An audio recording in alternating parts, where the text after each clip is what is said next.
Over the last 30 years, you've worked your way to the top as an administrator and organiser in the British Deaf Association, Royal National Institute for Deaf People and the Scottish Council on Deafness, SCOD. Lilian Lawson, that's what you're known for, so is that the kind of career path you always had in mind? No, not really. Right, looking back to when I was growing up, going to a deaf school, Mary Hare Grammar School, I was always interested in science. So I imagined I might be a scientist, maybe working with animals or in a laboratory. I went to university and then started work in science. At the same time, I wanted to teach deaf children. But no, I never even dreamed about working as an administrator at all. So it really is amazing how life just flows along and evolves. That's true. As you were growing up, you're a great organiser. Can you remember the first time you began to show those organisational skills? Well, when I was at school at Mary Hare, they had a very good range of after-school activities, like the Pig Club, the Bee Club, the Debating Society and so on. Also, there was a social committee that organised things like parties at midsummer and Christmas. And I was involved in all of that. That's just me. I love to be involved, and I'm always putting my hand up to take part. Now, going back to the very beginning, to the start of your life, you were born in Scotland, in Fife. That's right. In the small fishing village of Pittenweem. What memories do you have of growing up there? What was life like? Oh, I remember always having good times. My family were all hearing. Mother, father, sister, aunts and uncles. Just me that was deaf. But I never felt left out. I was always included. Communication, yes, that was an issue. My mother and I spoke to each other. We used our voices. With my father it was a bit iffy, but it was fine with my sister. They were all loving, supportive. We were all very close. Occasionally I'd miss what was being said, but that wasn't a big thing to me. And they were very supportive. My grandfather had his own business, a shop, and I've lots of happy memories of playing there, making things, taking things in, watching how the family business was run. So I had fun. It's interesting. I remember before I started school, I had lots of hearing friends who'd come round to my house and play in the backyard, play with the wheelbarrow, just play. We didn't really talk.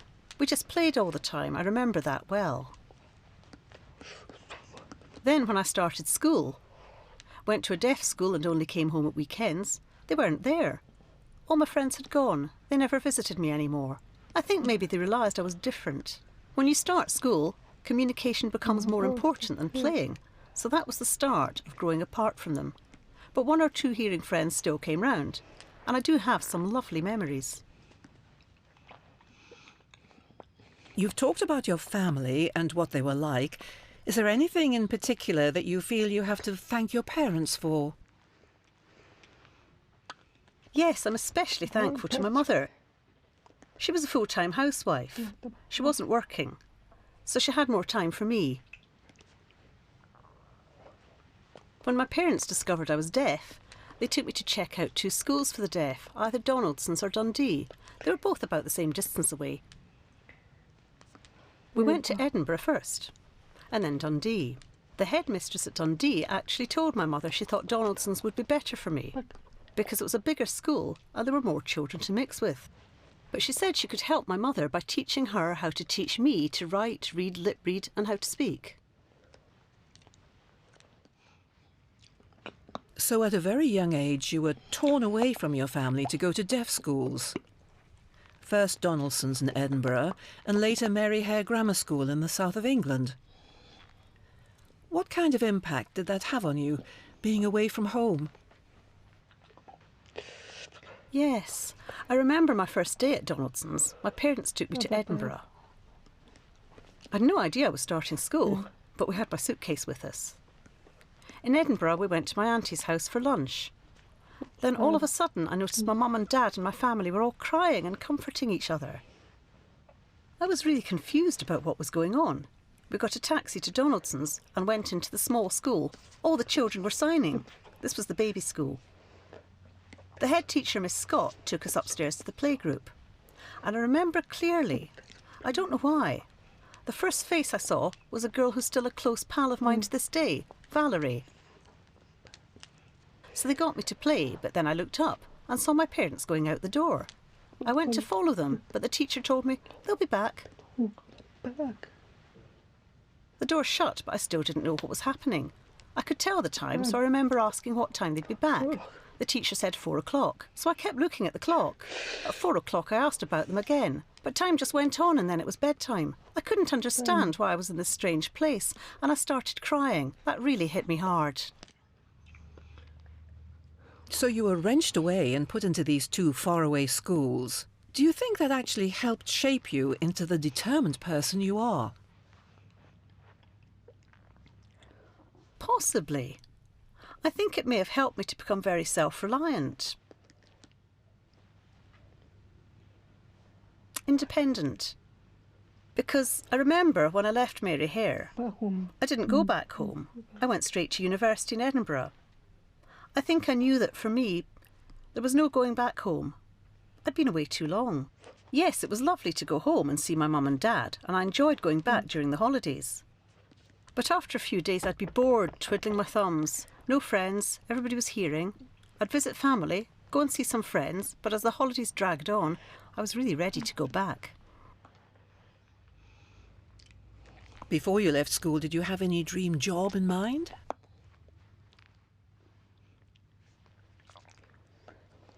Well, when I left school, my dream was to work as a scientist. So I went to university, and it was really tough. There were no interpreters at that time. I'd never even heard of interpreters. Nobody had ever mentioned that. And there was nothing in sign language either. I asked people I knew who'd been to university what to do, and they told me to make friends quickly. I needed someone who could sit beside me so that I could read the notes over their shoulder. In hindsight, I could have saved myself a lot of effort if I'd brought some carbon copy paper. Anyway, that went on for 4 years, and it was tough. I have to say there were a few times I wanted to quit, but at the back of my mind I had that determination to show hearing people what I could achieve. At the beginning of my 4th year, I went for some advice about how to prepare for the following year. The advisor said I'd be best to stay on and do a PhD, but I said, no thanks, I want out, I want a career. So that's what I did, got a job. Then I started to think about teaching deaf children, because looking back, I thought a lot of deaf children missed opportunities, and it would be better to use sign language as well as lip reading. So I thought I'd apply to a college near my home, and they accepted me. They were confident that I could manage, because I'd proved that by getting my degree. But unfortunately, you had to go through a medical. So I went along to that and got the result. I remember the doctor telling me that I'd passed A1, but he'd have to fail me. I said, but I'm fit and healthy. But he said I didn't meet the requirement of being able to hear a conversation from 200 yards away. I said, I don't need that with deaf children. But he said he had to follow the regulations. So I went back to the college and talked to the head, and I was told under Scottish law I was allowed to appeal. So I started that process.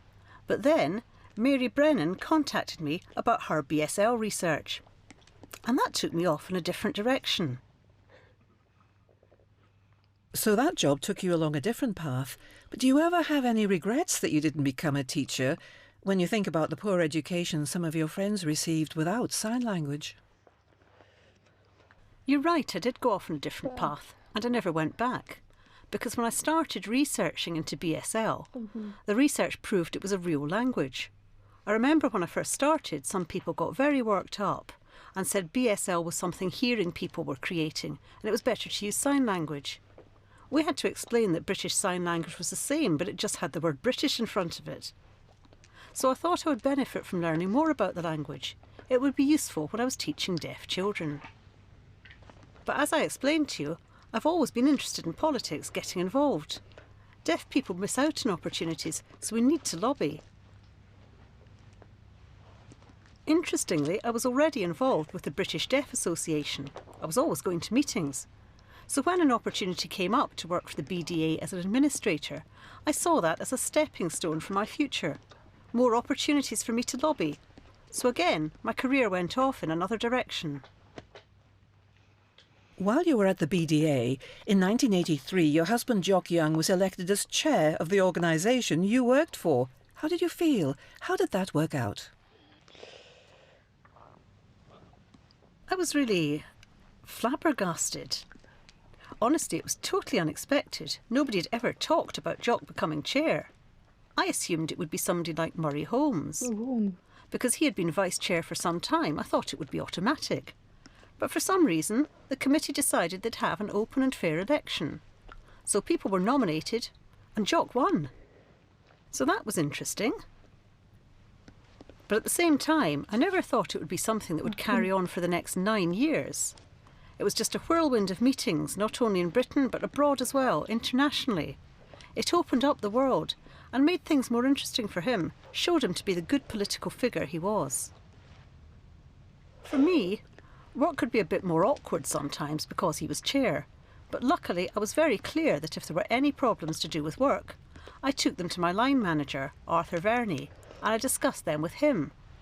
So Jock and I managed to keep our working and private lives separate. When I look back, it was a really exciting time, and we were both very fortunate that we were round at the right time, the right era. Things like all the developments at the BDA, the publication of the BSL dictionary, Princess Diana becoming the BDA's patron, the Manpower Services Commission project, and so on. There were so many achievements, youth leadership, exciting times, so looking back, we were very fortunate to live through these experiences. You once told me that your husband was also your soulmate. Can you tell me what you meant by that? That's right. When we met, we just got on really well. He was a lovely man. We just bonded. We had the same interests. Of course, we had our own specific interests and did some things separately, but most of the time we did things together. We were passionate about deaf issues. He was a lovely person, good with the children. My family loved him. Really, we could talk about anything. So yes, we were soulmates. We had a very close bond. He wasn't just my husband. We were friends. Best friends, companions. We enjoyed travelling, going out together, sharing our interests together. We even liked the same television programmes. He was lovely.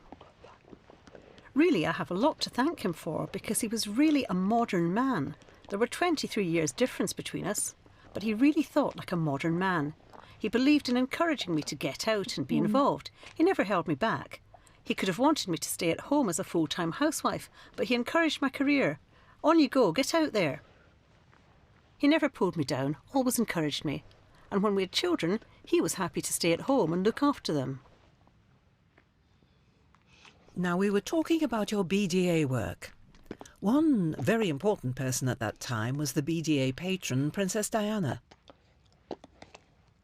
Do you feel you got on well with her? Was she a good supporter of the BDA?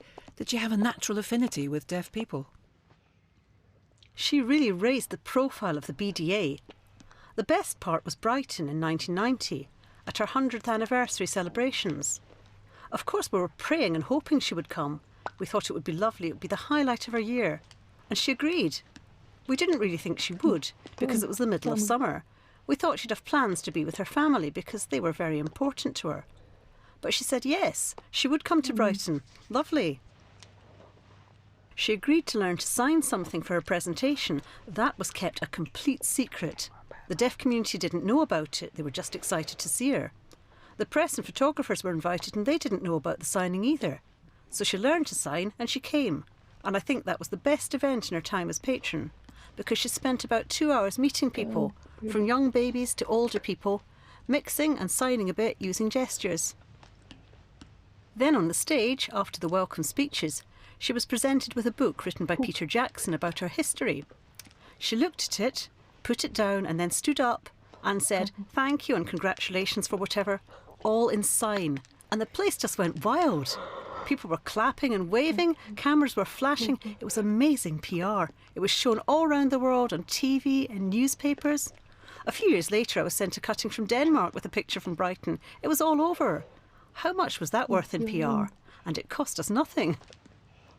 Of course, the Congress cost a lot, but Princess Diana cost us nothing. She came for free, but the value she brought, it was priceless PR. Deaf people even today still talk about her signing. It was absolutely brilliant. A lovely surprise for the deaf community and the newspapers. Wow! And it raised the profile of BSL and BSL Pride. A lot of hearing people wanted to learn to sign thanks to her. In 1992, you moved back to Scotland as manager of Strathclyde Regional Council's interpreting service. And you went on to other top positions. Why did you want to go back to Scotland? That's right. I'd been working at the BDA for 11 years by that time. I've got 2 children, and Nicola, the first one, was going to nursery. She was nearly 4. Then I fell pregnant with my second. So after 11 years, I thought maybe it was time for a change. I wanted to go back to Scotland, and I have to be honest with you. I thought that Scottish education was better. So I wanted to go back home. Then, out of the blue, the RNID advertised for a director for Scotland. I hadn't long stopped working for the BDA, and they'd always had big differences with the RNID, so I was in 2 minds about how the deaf community might see it. But you got the job, and some deaf people did see it as working for the enemy. How did you feel about that? I was surprised. Not long after I got the job, I'd gone to Leeds for a BDA conference weekend, and people came up to me. I know these were friends, but anyway, they congratulated me on getting the job. They said, "We know your career comes first and you have to move on," so I thought that was positive. But then, when I was actually working for the RNID, my friends' behaviour seemed to change, and it did create some tension, with hearing friends as well, because it was the RNID. It was a wee bit lonely, but I just had to get on with the job. I was grateful to have Jock at home supporting me. I had my home life and my children to think about. That's a different kind of pressure. "Mummy, I want this for school," or "Can you help me with my homework?" But it takes your mind off the other things and keeps you going. You must have felt something if you weren't getting any support from the deaf community. How did that make you feel? I felt a bit hurt, to be honest. These were my friends, hearing friends as well. Just because I was working for the RNID, I was still the same person. I needed a job. Who knows, maybe I could have made the RNID better. I was trying my best, but it was always there. Their behaviour was different. I felt hostility.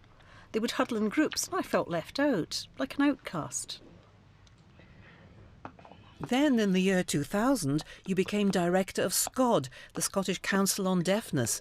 Was that a job you'd always wanted? Right. It seems as if my life's been totally unplanned. It was fate. I'd been working for the RNID, just ploughing away, for nearly 7 years, and I felt things had changed. When I first started, the RNID was lovely, the team was lovely, the boss was lovely. We got on well. I had a lot of power and responsibility. Then a new chief executive came in, the last one I worked under, and he was more of a control freak. Everything now had to be done centrally from London, and my responsibilities were just whittled away. So I was thinking it was time for a change of career, when suddenly the SCOD job was advertised. It's interesting. SCOD used to be called SAD, the Scottish Association for the Deaf, and the sign people used for its name was SAD. SAD in a sort of mocking way. It always had hearing directors. It got a lot of criticism. It was a good organisation, but it was criticised because its main focus was on people with some hearing, deafened or hard of hearing, people with hearing aids, and not much interest in sign language. When I got the job, I wanted to promote BSL and raise its profile. Hearing people were a bit taken aback because they thought I'd be biased. But I was always fair. I think I was fair throughout my whole 13, nearly 14 years at SCOD. I always said that I spoke on behalf of everyone, deafened, hard of hearing, deafblind and deaf BSL users. I represented all those groups. But the good thing is that Scott is now more aware about BSL issues, and that has been raised. In 2005, Jock, your husband, sadly died. After the shock, how did you manage to get on with your life after something like that?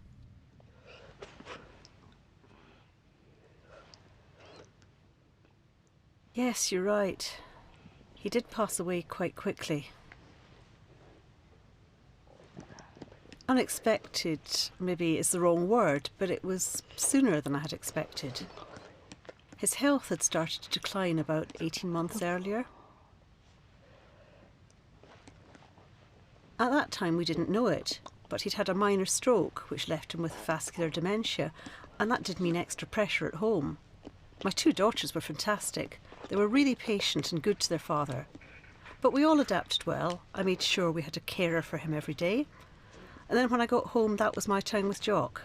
So the committee work I'd been doing in the evenings had to be cut right back, and I had to spend weekends at home.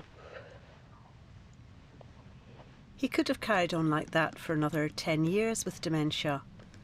But then he had another stroke, a bad stroke. That was unexpected, so that's when he passed away. It was hard. I missed Jock a lot. As you said, my soulmate. When I came home, he wasn't there to talk to. Of course, it's my 2 daughters, but I don't want to talk with them too much about deaf issues. They are interested in my world, but it's taken me a long time. I still miss him a lot.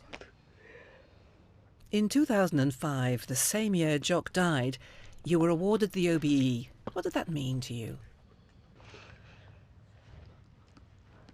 When I got the letter telling me about the OBE, I was just amazed. I had no idea. I didn't know somebody had nominated me. It was a big surprise. At first, I was a bit embarrassed. Compared with my husband, his work was 100% voluntary. Chair of the BDA, involved in the EUD and many other things, before that sports, all voluntary. I was in paid employment. Yes, I know I did a lot of voluntary work outside working hours, but for me, Jock absolutely deserved his OBE. Me? I wasn't sure. But all my family said that I deserved it. Anyway, when the news was announced, I was inundated with text messages and emails congratulating me, saying I deserved it. So that made me feel reassured. It must mean I'm doing something right. Your work's also contributed to another success story. The Scottish BSL bill is looking very likely to be passed. So there's good progress in Scotland, but not in the wider UK. Why is that? I'm very fortunate to live and work in Scotland. The Scottish Parliament's new. It was set up in 1999, and a year later I joined SCOD. MSPs at the time were looking for new issues to get their teeth into. So it was easy to approach them, and they were keen to support deaf issues and BSL because they had the time to do it. So it was easy to bring them on board. If there is a BSL Act in Scotland, what do you think that would achieve for deaf people? How would it benefit them? If it becomes law? Well, it would certainly raise the profile of BSL. One of the aims of the BSL bill is to promote BSL via legislation. At the moment there's nothing. We have to rely on the Equality Act, which people often disregard. It's got no power, or they distort it. It's got no teeth. Having a specific law is a powerful tool which deaf people can point to. But it isn't going to happen overnight. These things take time to set up, to organise and plan how to achieve our aims. We need a national plan. You were a founding member, and you're now treasurer, of Deaf History Scotland. You're very interested in history. Do you see yourself first and foremost as deaf or Scottish?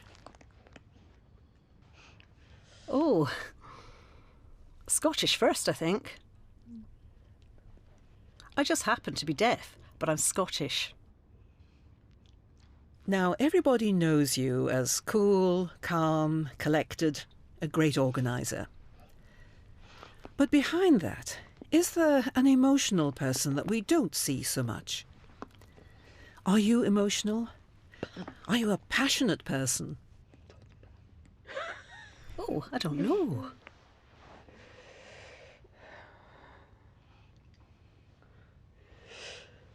Really,